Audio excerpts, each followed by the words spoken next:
Assalamualaikum warahmatullahi wabarakatuh. Kami dari kelompok 1 AIK 2 yang beranggotakan yang pertama Cinta Rohmawati NIM 012, yang kedua Rahmalia Anitasari NIM 016, yang ketiga Nabila Nur Amanah NIM 024, dan yang keempat Selvi Amalia NIM 025. Kami di sini akan membahas tentang iman kepada kitab dan rasul. Pada materi iman kepada kitab dan rasul kali ini, kami akan membahas 4 materi. Yang pertama, pengertian iman kepada kitab dan rasul. Yang kedua, urgensi iman kepada kitab dan rasul. Yang ketiga, kewajiban beriman kepada kitab dan rasul. Dan yang keempat, tugas para rasul. Pengertian iman kepada kitab. Beriman kepada kitab-kitab Allah Subhanahu wa taala merupakan rukun iman yang ketiga. Beriman kepada kitab-kitab Allah Subhanahu wa taala adalah mempercayai dan meyakini dengan sepenuh hati bahwa Allah Subhanahu wa taala telah menurunkan kitab-kitabnya kepada para nabi dan rasul yang berisi wahyu Allah untuk disampaikan kepada seluruh umat manusia. Iman kepada kitab Allah merupakan konsekuensi logis atau sebagai akibat lanjut dari keimanan kepada Allah Subhanahu wa taala.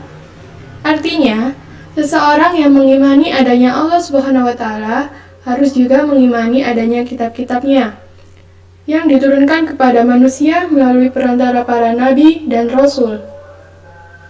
Kitab-kitab Allah ini berisi kumpulan wahyu Allah yang berisi pesan-pesan Allah Subhanahu wa taala yang harus dipegangi oleh manusia dalam rangka mengisi kehidupan dunianya yang dapat dijadikan sarana untuk mencapai suatu kebahagiaan di dunia dan kebahagiaan di akhirat. Dengan memedomani kitab Allah ini, manusia tidak akan pernah sesat dalam memilih jalan hidupnya, tetapi sebaliknya, dia akan dapat menitih jalan hidupnya dengan lurus, tepat, dan benar, sehingga kehidupannya akan teratur dan terarah. Seperti firman Allah Subhanahu wa taala dalam surat An-Nisa ayat 136 yang berbunyi, Bismillahirrahmanirrahim. Ya ayyuhalladzina amanu aminu billahi wa rasulihi wal kitabil ladzi nazzala ala rasulihi wal kitabil ladzi anzala min qabl. وَمَنْ يَكْفُرْ بِاللَّهِ وَمَلَائِكَتِهِ وَكُتُبِهِ وَرُسُلِهِ وَالْيَوْمِ الْآخِرِ فَقَدْ ضَلَّ ضَلَالًا بَعِيدًا. Artinya, wahai orang-orang yang beriman, tetaplah beriman kepada Allah dan Rasul-Nya dan kitab-kitabnya yang diturunkan kepada Rasul-Nya serta kitab yang diturunkan sebelumnya. Barang siapa ingkar kepada Allah, malaikat-malaikatnya, kitab-kitabnya, rasul-rasulnya, dan hari kemudian, maka sungguh orang itu telah tersesat sangat jauh. Selanjutnya, ada 4 kitab suci Allah yang harus kita ketahui. Yang pertama, kitab Taurat. Kitab Taurat berasal dari bahasa Ibrani yang berarti instruksi. Kitab Taurat ini merupakan salah satu kitab suci yang diwahyukan oleh Allah Subhanahu wa taala untuk Nabi Musa alaihissalam sebagai petunjuk dan pembimbing bagi dirinya dan Bani Israel. Isi dari kitab Taurat disebut dengan Ten Commandments yang berarti 10 hukum atau 10 firman yang diberikan oleh Allah untuk Nabi Musa di atas Bukit Tur Sina. 10 hukum tersebut berisikan asas keyakinan dan asas kebaktian. Seperti 1. Hormati dan cintai Allah saja. 2. Sebutkan nama Allah dengan hormat. 3. Kuduskan hari Tuhan, yaitu hari ke-7 dan hari Sabtu. 4. Hormati ibu dan bapakmu. 5. Jangan membunuh. 6. Jangan berbuat cabul. 7. Jangan mencuri. 8. Jangan berdusta. 9. Jangan ingin berbuat cabul. 10. Jangan ingin memiliki barang orang lain dengan cara yang tidak halal. Yang kedua, kitab Zabur. Kitab Zabur berasal dari Zabara Yasburu Zabr yang memiliki arti menulis, dalam makna yang asli adalah kitab yang tertulis. Dalam bahasa Arab, biasa dikenal dengan sebutan Mazmur dan dalam bahasa Ibrani disebut dengan Mizmar, yakni nyanyian rohani yang dianggap suci. Sebagian ulama menyebutnya Mazmur, yakni salah satu kitab suci yang diturunkan sebelum Al-Quran atau selain Taurat dan Injil. Zabur ini merupakan kitab suci yang diturunkan oleh Allah Subhanahu wa Ta'ala kepada kaum Bani Israel melalui utusannya, yakni Nabi Daud alaihissalam. Kitab Zabur berisikan kumpulan ayat yang dianggap suci. Ada 150 surat dalam kitab Zabur yang tidak mengandung hukum namun hanya berisi nasihat, hikmah, pujian, dan sanjungan kepada Allah Subhanahu wa Ta'ala. Nyanyian rohani dalam garis besar yang disenandungkan oleh Nabi Daud alaihissalam dalam kitab Zabur terdiri atas 5 macam. Yang pertama, nyanyian untuk memuji Tuhan. Yang kedua, nyanyian perorangan sebagai ucapan syukur. Yang ketiga, ratapan-ratapan jamaah. Yang keempat, ratapan dan doa individu. Dan yang kelima, nyanyian untuk raja. Ketiga, Kitab Injil. Kitab Injil diwahyukan Allah Subhanahu wa Ta'ala kepada Nabi Isa alaihissalam pada awal abad 1 Masehi. Injil diturunkan di Yerusalem dan ditulis melalui bahasa Suryani. Kitab ketiga ini menjadi pegangan bagi kaum Nasrani.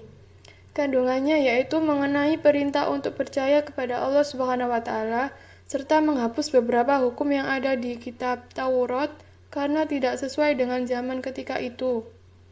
Sebagaimana yang dijelaskan dalam Al-Quran, kitab Injil diturunkan kepada Nabi Isa alaihissalam untuk mengajarkan tauhid kepada umatnya agar mengesahkan Allah dan tidak untuk menyekutukannya. Selain memuat keterangan mengenai perintah untuk mengesahkan Allah, kitab Injil juga menjelaskan akan lahir Nabi terakhir yang menutup para Nabi dan Rasul bernama Nabi Muhammad SAW. Kitab Al-Quran. Al-Quran ini diturunkan oleh Allah Subhanahu wa Ta'ala kepada Nabi Muhammad SAW melalui malaikat Jibril.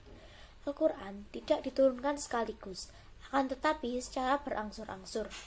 Waktu turun Al-Quran kurang lebih 23 tahun atau tepatnya 22 tahun, 2 bulan, 22 hari.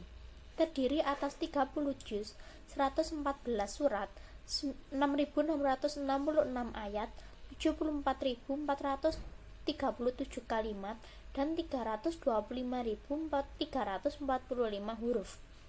Wahyu pertama adalah surat Al-Ahlaq ayat 1-5 yang diturunkan pada malam 17 Ramadan tahun 610 Masehi di Gua Hira saat Nabi Muhammad SAW sedang berhalwat. Dengan diterimanya wahyu yang pertama ini, Nabi Muhammad SAW diangkat menjadi Rasul, yakni manusia pilihan Allah Subhanahu wa Ta'ala yang diberi wahyu untuk disampaikan kepada umatnya. Dan mulai pada saat itu, Rasulullah SAW diberikan tugas oleh Allah Subhanahu wa Ta'ala untuk menyampaikan risalahnya kepada seluruh umat manusia. Al-Quran yang diwahyukan kepada Nabi Muhammad SAW ini menghapus sebagian syariat yang ada pada kitab terdahulu dan melengkapinya dengan tuntunan yang sesuai dengan perkembangan zaman. Selanjutnya, pengertian iman kepada Rasul. Beriman kepada Rasul ialah meyakini dengan sepenuh hati bahwa para Rasul adalah orang-orang yang telah dipilih oleh Allah Subhanahu wa Ta'ala untuk menerima wahyu darinya dan untuk disampaikan kepada seluruh umat manusia agar dijadikan pedoman. Seperti yang tertulis dalam firman Allah Quran Surat Al-Mu'min ayat 78 yang berbunyi, A'udzu billahi minasyaitonir rajim. Bismillahirrahmanirrahim. Walaqad arsalna rusulan min qablika minhum man qasasna 'alaika wa minhum man lam naqsus 'alaik. Wa ma kana li rasulin an ya'tiya bi ayatin illa bi idznillah. Fa idza jaa amrullahi qudiya bil haqqi wa khasira nalikal mubtilun.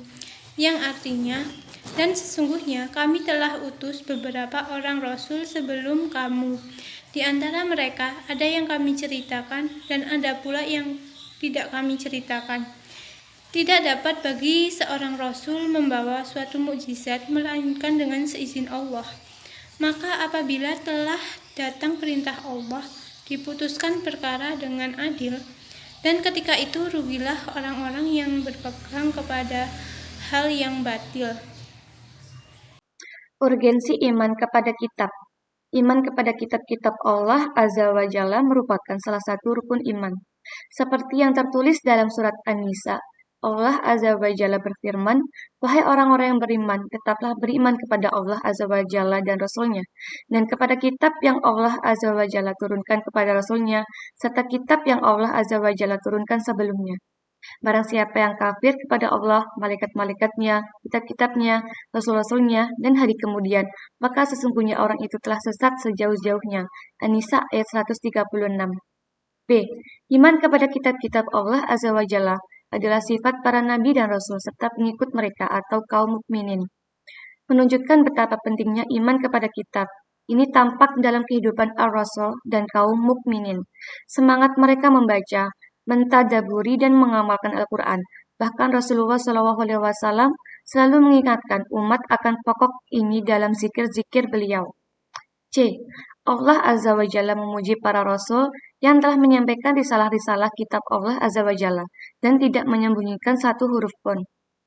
Pujian tersebut menunjukkan betapa pentingnya iman kepada kitab-kitab Allah Azza wa Jalla dan kemuliaan menyampaikan risalah Allah Azza wa Jalla kepada manusia.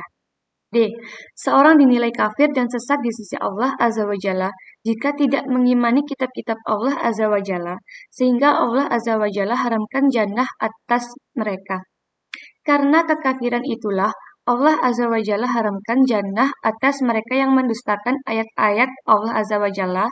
Sesungguhnya orang-orang yang mendustakan ayat-ayat kami dan menyombongkan diri terhadapnya, sekali-kali tidak akan dibukakan bagi mereka pintu-pintu langit dan tidak pula mereka masuk surga, hingga unta masuk ke lubang jarum.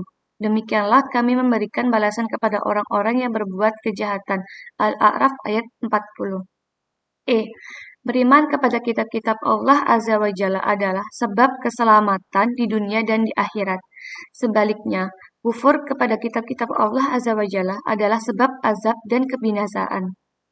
Orang-orang yang kufur terhadap Al-Quran dan merendahkan dengan perkataan, Al-Quran hanyalah ucapan manusia, akan Allah Azza wa Jalla campakkan ia ke dalam neraka sakar setelah kehinaan yang dia sandang dalam kehidupan dunia. Allah Azza wa Jalla benar-benar mengazab mereka dalam neraka dengan azab yang pedih. Urgensi iman kepada Rasul.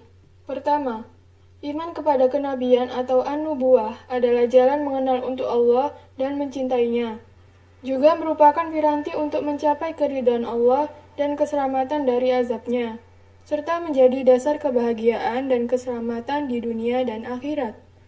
Syekhul Islam Ibnu Taimiyah menyatakan, iman kepada nubuwah merupakan dasar pokok keselamatan dan kebahagiaan.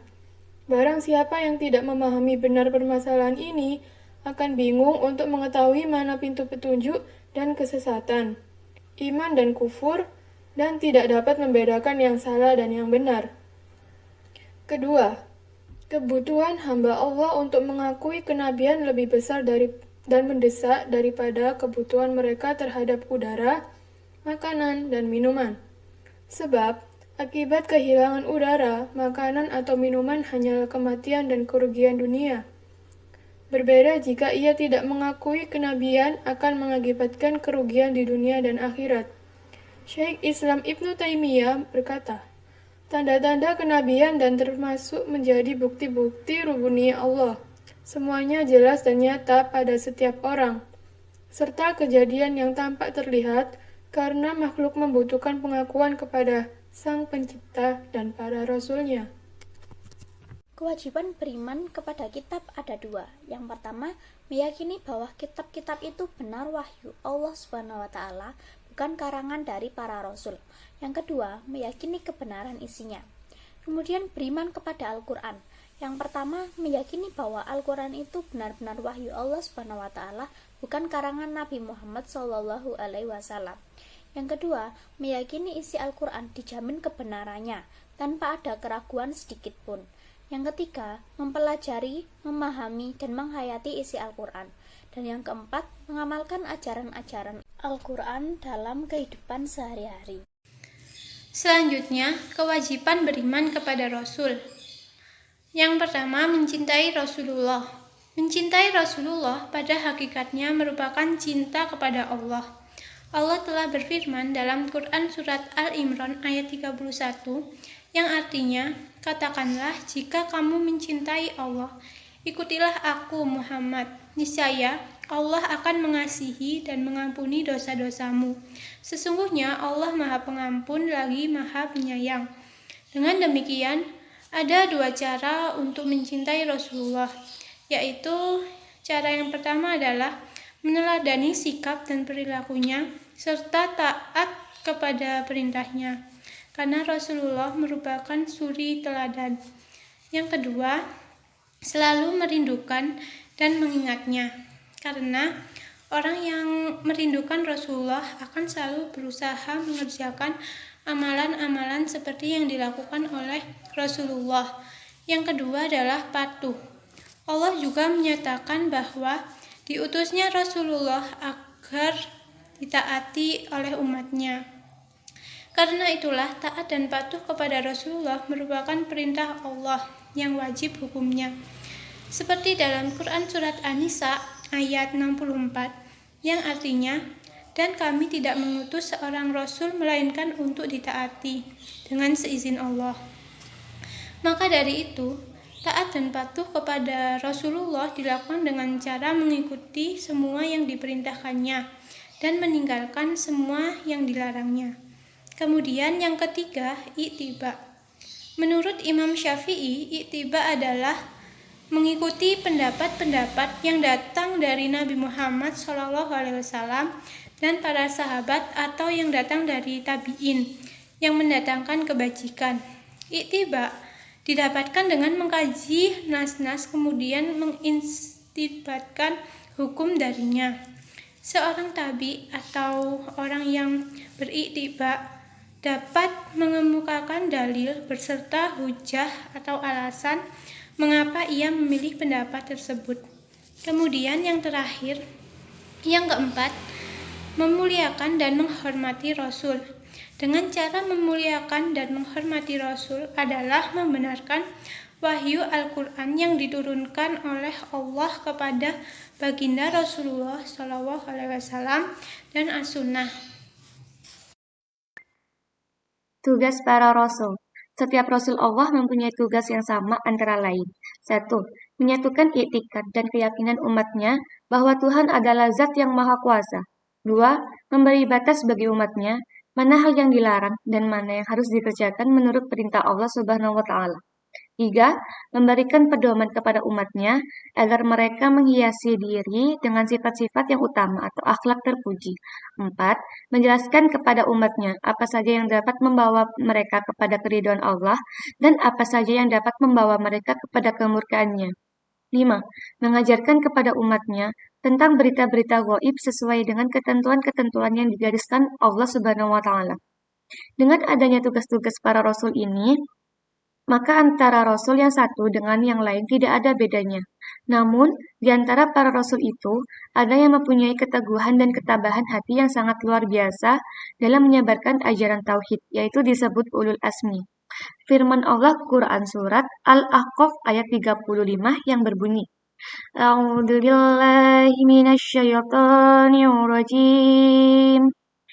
Bismillahirrahmanirrahim. Fasbir kama sabara ulul asmi minar rusuli wa la tasta'jil lahum ka'annahum yawma yarawna ma yu'aduna lam yalbathu illa sa'atan min nahar balagh fahal yuhlaku illa al-qawmul fasiqun.